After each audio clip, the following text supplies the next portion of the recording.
ay rated SPG. Striktong patnubay at gabay ng magulang ang kailangan. Maaaring may masiselang tema, lengguwahe, karahasan, sexual, horror o droga na hindi angkop sa mga bata.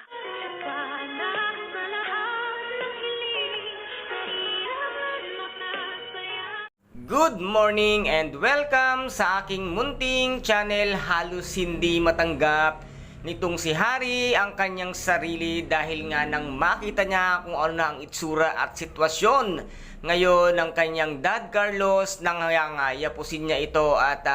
sinabi nga niya dito kay Doc Carlos na siya ang kanyang anak na si Harry, at nasabi naman ni Doc Carlos na hindi daw siya ang kanyang anak at ang anak niyang si Harry ay mabait. At dito nga ay sinabi ni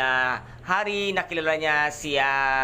Tita Lynette, at sabi nga niya ay ipagagamot siya at aalagaan at pagagalingin nga siya. Tapos dadalhin nga siya dito nga kay Miss Lynette Santos, at dito naman ay parang halos natauhan nga ito nga si Doc Carlos nang sabihin nga dito ni Harry na kilala niya nga si Lynette at dadalhin siya kay Lynette, kaya nais na nga sanang sumama nito nga si Doc Carlos nang biglang dumating itong si Doktora Annalyn Santos na may hawak-hawak nga na fishball, at dito nga ay naisip nito nga si Doc Carlos na meron silang hawak na panaksak at baka siya nga ay saksakin, kung kaya't agad-agad niya ngang sinugod at nasaktan si Doktora Annalyn Santos. Agad naman din nga sinakluluhan nga nito nga si Harry si Doktora Annalyn Santos, at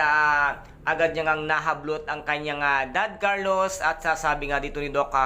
Carlos na hindi ikaw si Harry, hindi ikaw ang anak ko, ang anak kong si Harry ay mabait, kaya agad-agad itong tumakbo at nilisan na nga si Harry at si Doktora Annalyn Santos, at hinabol nga ni Harry, ngunit talagang wala na ang kanyang dad. At ngayon nga ay umuwi na sila sa bahay nga nila Miss Lynette Santos, at dito nga ay inabutan sila nitong si Miss Lynette, si Changsu at ito ngang si Josa, at nasabi nga dito na kung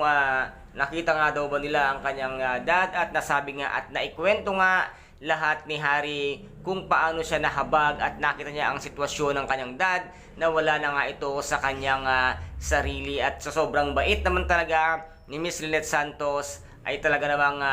doon niya papatutulugin itong ang si Harry sa kanilang tahanan, na kung saan nga ang kanyang kwarto ay ipapagamit niya kay Harry. At dito naman ay nasabi nga ni Harry na kung iisipin mo, sabi niya ang pamilya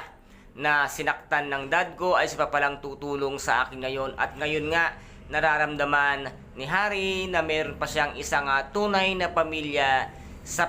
pamilya nga ni Dr. Annalyn Santos, na talagang napakagaan daw at napakaganda ng kanyang pakiramdam, at makakatulog nga siya ng maayos dahil nga nandoon siya sa loob ng bahay nila Dr. Annalyn Santos. At dito naman ay nagulat nga itong si Miss Giselle Tanyag nang padalan nga siya ni Justine ng isang manikin, at nakalagay nga dito na wala kang kwentang ina. At sabi nga dito ni Miss Giselle ay talagang nahawa na siya sa ugali nga nitong si Justine, dahil yun ang style nitong si Moira kung papaano ito manakot, nagpapadala ng isang mga manikin na kung akala mo naman ay matatakot, kaya agad-agad ngang naisip ni Miss Giselle Tanyag na si Justine ang siyang nagpadala, kaya pinuntahan niya nga ito at sinabi ang katotohanan na talagang sobra ang galit ni Justine sa kanyang Mommy Giselle, kung kaya't dito nga ay nagbigay na naman sila ng isang maanghang na salita. At agad din na mga nilisan na nga rin ni Justine kung saan nga nandoong restaurant ang kanyang Mommy Giselle. And guys, ito po ang ating pakaaabangan dito nga sa Abot Kamay na pangarap, na kung saan ay napaka-intense at kapanapanabik ang bawat eksena. At kung nagustuhan po ninyo ang aking videos for today, paki-subscribe na lamang po ng aking channel, paki-like and share para maging update kayo sa lahat ng gagawin kong videos. Maraming salamat po, ingat, God bless, and bye-bye!